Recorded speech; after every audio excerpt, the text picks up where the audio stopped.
اور ایسے بھی خوشی منائی جاتی ہے۔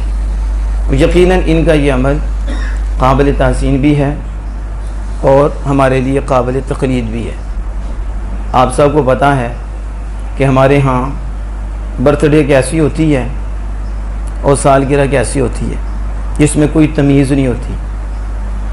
اس وقت پتہ نہیں چلتا کہ یہ مسلمانوں کے ہاں خوشی کا انداز ہے یا کسی اور کا ہے۔ لیبل تو مسلمانوں کا لگا ہوتا ہے لیکن کردار اس وقت عیسائیوں یہودیوں کا نظر آتا ہے۔ گانے ادھر لگے ہوتے ہیں، ڈی جے ادھر لگے ہوتے ہیں، نہ کوئی تمیز ہے کہ غیر محرم ہے، محرم ہیں، مخلوط ہیں، ملے ہوئے ہیں اور جرم پہ جرم کر رہے ہیں۔ آئے کس لیے ہیں؟ اللہ نے نعمت دی ہے، اس پہ خوشی کا اظہار۔ یہ خوشی کا اظہار ہے کہ اپنی تباہی کا اظہار ہے اور اپنی بربادی کا اظہار ہے۔ اصل تو یہ ہے کہ خوشی رب نے دی ہے تو رب نے بے لگام نہیں چھوڑا۔